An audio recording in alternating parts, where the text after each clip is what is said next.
Have you ever pondered the fascinating journey that maps have made through history? How have they evolved from simple drawings on cave walls to the sophisticated digital maps we use today? But in the midst of this evolution, there exists a curious oddity: the Pinkerton map of 1818. This map presents a version of Antarctica that's strikingly different from the ice-covered wilderness we know. So let's navigate through the rich history of cartography and unravel the mystery of the Pinkerton map. Let's begin our journey with a look at the dawn of cartography, the study and practice of making maps. You see, our ancestors from as far back as the Upper Paleolithic era were the first to feel the urge to document their surroundings. The earliest examples of maps date back around 14,000 years as cave paintings.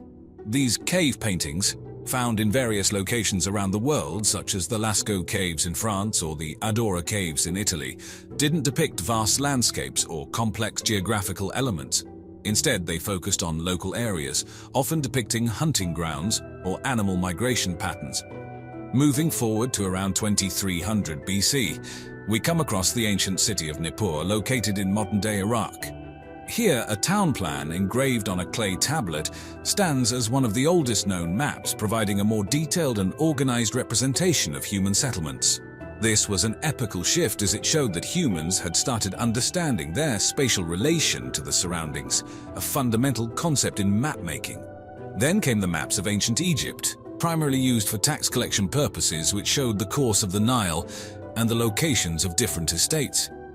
There were also the early cave drawings in China, including the ancient star maps etched onto the ceilings of the Dunhuang caves, indicating an understanding of celestial navigation. The Greeks, renowned for their mathematical prowess, revolutionized map-making. The works of Anaximander, Herodotus, and particularly Eratosthenes set the stage for the methodical science of map-making. These maps were limited in their geographical scope, mostly documenting the Mediterranean and Near East regions. However, these initial strides in cartography were more than just lines on clay, parchment, or stone. They were indicative of humanity's innate desire to understand, navigate, and make sense of the world around us. And this, my friends, was just the beginning. As we arrive at my favorite part now, we're going to delve into the Pinkerton World Map, a unique artifact from the 19th century cartographic world. Named after its creator, Scottish cartographer John Pinkerton, the map presents a view of the world that both embodied the understanding of its time and hinted at the mysteries still unsolved. Created in the early 1800s, the Pinkerton map offers a remarkably detailed depiction of the continents, particularly given the technology of the era. It reflects an era of burgeoning imperialism and exploration, with territories often drawn along colonial lines. The major continents of Europe, Asia, Africa, and the Americas are laid out with striking detail, but our focus here is particularly on the depiction of the less explored and most mysterious continent, Antarctica. Pinkerton's map is interesting because it leaves Antarctica largely a mystery, a stark contrast to the detailed portrayals of the other continents. Antarctica is partially depicted, suggesting the cartographer's awareness of a southern landmass, yet its true extent and shape remain ambiguous. This limited representation reflects the prevailing knowledge about Antarctica at the time. It was a place shrouded in mystery, with its icy interior largely unexplored. The incomplete depiction of Antarctica can be attributed to the fact that the Pinkerton map predates the first confirmed sighting of the Antarctic mainland by the Russian expedition, led by Fabian Gottlieb von Bellingshausen and Mikhail Lazarev in 1820. It's interesting to note that the map's portrayal of Antarctica is largely conjectural, pieced together from the accounts of whalers and explorers who had ventured into the frigid Southern Ocean and had reported sightings of icebergs and land. This incomplete depiction of the Antarctic continues to fuel various conspiracy theories and speculative fiction about lost civilizations and hidden treasures. The Pinkerton map stands as a tantalizing testament to the time when the world still had blank spots, spaces left for the unknown and the imagined, spaces that ignited human curiosity and the spirit of exploration. Now let's shift our focus on the fascinating mystery of Antarctica as it pertains to cartography and history. The Pinkerton map, with its conspicuously incomplete portrayal of Antarctica, only deepens the allure surrounding this icy continent. But why has Antarctica become the focal point of so many mysteries and theories? Well, first, let's establish some facts about this southernmost continent. It's the coldest, windiest, and most isolated place on Earth. Covered by ice that averages more than a mile thick, Antarctica remained unknown and unseen by humans until the early 19th century. Even today, it's largely uninhabited, save for scientists residing in research stations. This extreme remoteness and inaccessibility, coupled with its late discovery, has fueled speculation and mystery for centuries. Over the years, Antarctica has been subject to numerous theories and conjectures. Some have hypothesized that it could be the location of the lost city of Atlantis, the mythical civilization described by Plato. Others propose that the continent might be home to secret military bases or even alien outposts. Theories have also emerged, suggesting the presence of vast networks of warm rivers and lakes beneath the icy surface capable of supporting life. While much of this is speculative and unproven, it does highlight our enduring fascination with this largely unknown territory. From a cartographic perspective, Antarctica is also interesting due to the numerous anomalies and discrepancies that have appeared in maps over the centuries. For instance, the Piri Reis map, created by a Turkish admiral in the 16th century, allegedly shows Antarctica without its ice, a detail that continues to baffle researchers given the map's age. Moreover, even after Antarctica's official discovery, it was often inaccurately depicted or entirely omitted from many maps, further adding to its mystique.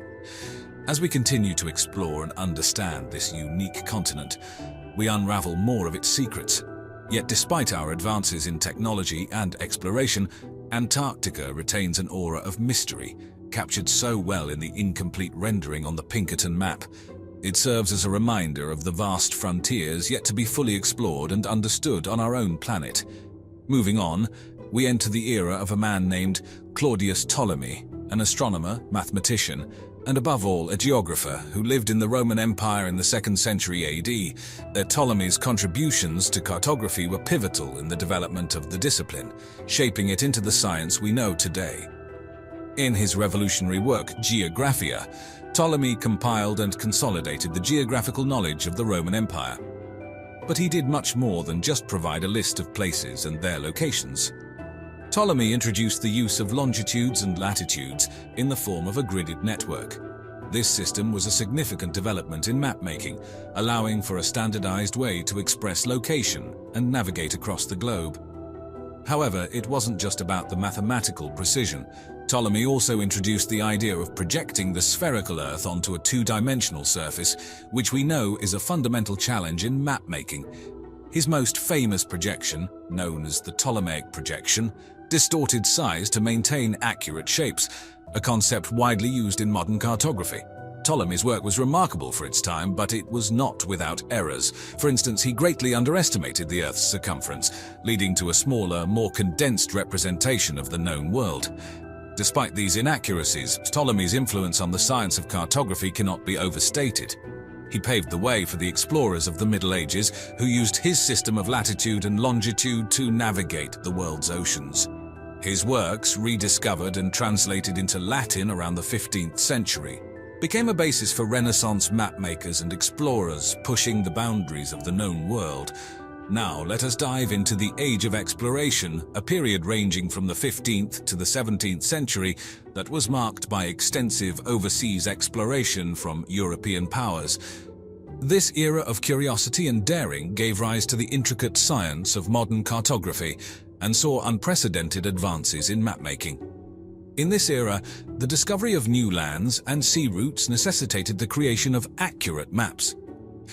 Cartographers began to adopt a system of projection influenced by Ptolemy that allowed them to draw the Earth's round surface on a flat piece of paper.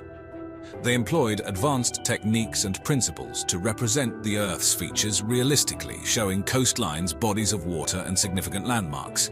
One notable figure during this period was Gerardus Mercator, a Flemish cartographer whose 1569 world map introduced a cylindrical projection known as the Mercator projection. His projection preserved the angles and shapes of land masses, a critical feature for navigation, but resulted in significant distortion of size as you move away from the equator. Meanwhile, the Portuguese cartographer Pedro Reinel created the oldest known signed Portuguese nautical chart around 1504. His works, alongside other cartographers from the Lisbon School of Cartography, were instrumental in the development of nautical charts with their focus on practical use for navigation. However, the age of exploration wasn't just about European cartographers. Globally, various cultures were developing their own techniques for mapping. For instance, the indigenous people of the Marshall Islands in the Pacific Ocean used stick charts, which employed shells and sticks to represent waves and islands.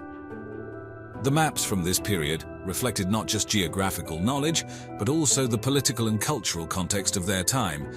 They often included fantastical beasts and mythical lands, reflecting the sense of wonder and mystery that was characteristic of the age of exploration.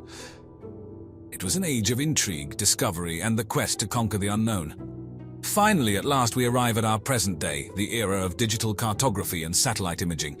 But don't let modernity fool you. Today's techniques carry on the rich tradition of the past, albeit in vastly more complex and sophisticated ways. However, even with all the technology at our disposal, the challenge of capturing our planet's intricate details remains, offering a captivating blend of art, science, and technology. In the modern era, we've graduated from parchment and ink to GPS and satellite imagery. But despite this shift in medium, the essence of cartography, understanding and representing our world, remains unchanged. The advent of satellite technology has allowed us to map the entire globe with an unprecedented level of detail and accuracy. From the comfort of our homes, we can explore remote corners of the Earth, observe changing weather patterns, and even monitor the movements of wildlife. Google Earth, for instance, is an incredible example of modern cartography. It compiles satellite imagery and aerial photography to produce a 3D representation of the Earth's surface, accessible to anyone with an internet connection. It has democratized the world of maps, allowing anyone to become an armchair explorer. But it's not just about exploration. Modern cartography plays a critical role in urban planning, disaster response, climate studies, and much more. Geographic Information Systems, or GIS, integrate spatial data with other types of data to help us understand patterns and relationships in the world around us. From tracking the spread of diseases to optimizing public transport routes, GIS has become an essential tool in diverse fields. And yet, in all this progress, maps still carry an element of subjectivity. Mercator projections, commonly used in online maps, can distort sizes of countries near the poles, leading to misconceptions. No map can perfectly represent the Earth's spherical surface on a flat plane without some form of distortion. So even today, the art of map-making involves trade-offs and choices, echoing the challenges faced by ancient cartographers. In conclusion, whether we're peering down from satellites or analyzing data on our computers, we continue the timeless pursuit of understanding our place in the world. From early star charts to Pinkerton's world map, to the hyper-detailed maps of today, we've made immense strides. And yet, as the mysteries of Antarctica remind us, there are always new frontiers waiting to be charted. The call of the unknown, the allure of uncharted territory, the thrill of new discovery, they're powerful motivators. They have driven us to the depths of the oceans, to the peaks of the highest mountains, and even out into the farthest reaches of space. But sometimes the unknown bites back.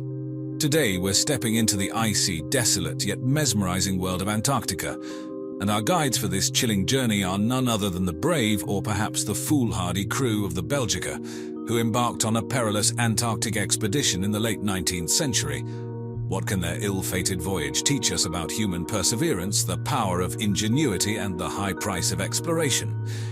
Let's dive in.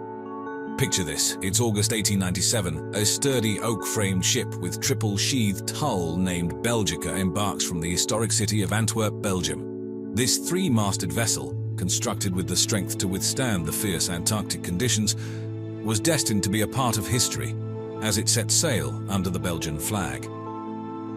The expedition was captained by Adrien de Gerlache, a driven, audacious 31-year-old Belgian naval officer. It was his spirit of adventure that prompted him to invest his personal fortune into this expedition. His motivation was not mere territorial conquest, as it was with so many explorers of the age. No, de Gerlache was driven by scientific curiosity, with the intention to explore the largely uncharted Antarctic region and contribute to the understanding of its mysterious icy wilderness. The crew, handpicked by de Gerlach himself, was as diverse as they were courageous. The Belgica was manned by an international team, which included the American doctor Frederick Cook and Roald Amundsen, a young Norwegian who would later be famed for leading the first successful expedition to the South Pole. As the Belgica cut through the North Sea and later through the unforgiving waters of the South Atlantic, excitement among the crew was palpable. They were bound by a shared sense of purpose, each man knowing that they were on the brink of a groundbreaking expedition that could expand the world as they knew it. But, as they would soon discover, Antarctica's icy seas had other plans. Upon reaching the Antarctic waters, the Belgica was greeted with a sight that was as beautiful as it was eerie. Massive icebergs floated like spectral monoliths in the ocean, their peaks illuminated by the ethereal Antarctic light. The silence of the landscape was broken only by the harsh scraping of ice against the Belgica's reinforced hull. These first encounters with the Antarctic landscape served as a chilling reminder of the perils that lay ahead. On February 28, 1898, the Belgica got entrapped in the Antarctic pack ice. The crew watched with growing concern as the sea around them turned into a vast plain of solid ice. Trapped far from civilization, in a sea frozen into immobility, the Belgica and her crew were left to the mercy of the unforgiving Antarctic winter. Imagine the psychological impact this would have had on the crew. Trapped in an icy prison, with the darkness of the polar night descending upon them, the crew had to face the unsettling reality that they were stuck in the ice with no means of escape. However, as daunting as their predicity was, de Gerlach insisted on maintaining scientific operations. The crew continued to take meteorological and magnetic readings, hunted for penguins and seals, and dug ice tunnels for temperature readings. In many ways, the Belgica's enforced halt turned it into an ad hoc polar research station. For the next several months, the ship was enveloped in almost continuous darkness. The days and nights blurred into an unending twilight, punctuated only by the green and pink flickers of the aurora australis. The stunning beauty of the southern lights offered a stark contrast to the bleak reality of their predicament. The Belgica was lost in the coldest place on Earth, with no guarantee of ever escaping its icy grip. As the full severity of the Antarctic winter began to set in, life aboard the Belgica became increasingly grim. The lack of sunlight and the monotony of the ice-locked seascape took a toll on the crew's mental health. The polar night, with its unending darkness, is psychologically unnerving in a way few of us can truly understand. The temperature outside regularly plunged below -30 degrees Celsius, which was so cold that it caused the ship's outer hull to groan and creak as it contracted. The men had to take shifts to chip away the ice accumulating on the ship's exterior to prevent it from being crushed. Their diet, consisting largely of tinned food, was hardly appetizing or nutritious, and it began to affect their health. Scurvy, caused by vitamin C deficiency, began to appear among the crew. The ship's cat, Nansen, named after the famed Norwegian explorer, sadly became one of the first victims, losing its life to the freezing conditions. Conditions worsened when the ship's doctor, Frederick Cook, identified the first signs of polar madness, or polar hysteria as he termed it, among the crew. The unending darkness, extreme cold, and monotonous isolated conditions led to symptoms of severe depression, anxiety, and paranoia. Cook was not just the ship's doctor, but also its psychologist, treating both the physical and psychological illnesses on board. The grim winter brought them face to face not just with physical hardships, but a psychological battle of endurance. In these harsh conditions, the men had to fight not just for survival, but for their sanity as well. When faced with such a daunting survival situation, the crew of the Belgica had to get creative. Dr. Cook, realizing the lack of vitamins in their diet, suggested hunting for fresh meat. The frozen wasteland was not completely devoid of life, and they were able to supplement their diet with Antarctic seabirds and penguins, dramatically improving their health. Crew morale was another critical issue to address. Imagine being stuck in a cold, dark, monotonous environment for an extended period. The psychological stress is unimaginable. To counter this, the crew initiated a daily routine that included chores, scientific work, and even social activities. Regular meals, group reading sessions, and music performances were organized to break the monotony and bring some semblance of normalcy. In addition, to fight the darkness-induced depression, a rudimentary light therapy was devised. Sunlight, or its absence, can significantly impact our mood, sleep, and overall well-being. Recognizing this, Dr. Cook installed a light room where the crew members could bathe in the light emitted by the ship's carbon arc lamps, simulating sunlight and staving off the worst effects of the polar darkness. This creative solution was, in essence, one of the earliest uses of phototherapy, a practice now widespread in modern medicine to treat conditions like seasonal affective disorder. Despite these measures, surviving the harsh Antarctic winter was not an easy task. The crew battled frostbite, near starvation, madness, and despair. Some of them, such as the Belgian sailor Augusta Karl Wienke, tragically didn't make it. But against all odds, most of the crew survived, waiting desperately for the summer thaw to free their ship from the ice's grip. Finally, after months of grueling hardship, the summer sun began to peek over the horizon, hinting at the end of the long Antarctic winter. But despite the slight warming, the Belgica remained firmly trapped in the ice. Survival had shifted into another phase: escape. Dr. Cook and Amundsen, already having demonstrated remarkable leadership in maintaining the crew's morale and health, now turned their attention to freeing the Belgica from its icy prison. They understood that waiting passively could mean another winter trapped in the ice, a scenario they knew the crew could not survive, so they devised a plan to manually break and saw the ice around the Belgica. It was a monumental task, given the ice was several feet thick, and the ship was trapped for nearly a mile's length. Armed with pickaxes, saws, and shovels, the crew labored diligently, chipping away at the frozen ocean. They even attempted to blast the ice with explosives, only to find the shock could damage the Belgica's hull. After weeks of grueling labor, they made progress.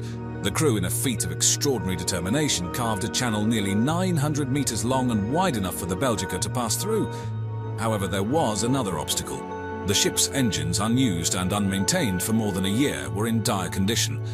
But with some improvised repairs and the combined strength of the desperate crew, they managed to get the engines working just enough. On February 15, 1899, the crew of the Belgica, tired, worn but unbroken, began their journey through the channel they had carved. With the ship shuddering and groaning against the pressure of the ice, they made slow progress. It was an arduous and nerve-wracking journey. But on March 14, 1899, more than a year after they first became trapped, the Belgica finally broke free from the ice and sailed into the open waters of the Antarctic Ocean, marking the end of their harrowing ordeal. This escape from the ice was not just a triumph over the harsh Antarctic environment, it was a testament to human resilience, ingenuity, and the indomitable will to survive. Despite the odds, they had managed to turn a desperate situation into a story of survival and scientific discovery. And in doing so, the crew of the Belgica etched their names into the annals of polar exploration. The Belgica expedition may have been a harrowing and grueling ordeal, but its impact extends far beyond the survival story. The team, led by the indomitable Gerlach and Cook, collected a wealth of scientific data that would contribute significantly to our understanding of Antarctica. The crew's observations, measurements, and samples helped shape the scientific community's perceptions of the world's most remote and inhospitable continent. They catalogued new species, took extensive meteorological data, and mapped parts of the Antarctic coast, providing a foundation for future expeditions. Moreover, the psychological impact of the long, dark winter and the crew's struggle with polar madness contributed to an early understanding of seasonal affective disorder. Cook's method of using a carefully balanced diet to combat scurvy would inform future Antarctic expeditions and change maritime health practices. And so the saga of the Belgica serves as a chilling reminder of the cost of venturing into the unknown, the fine line between bravery and folly, and the incredible feats humans can accomplish in the face of adversity.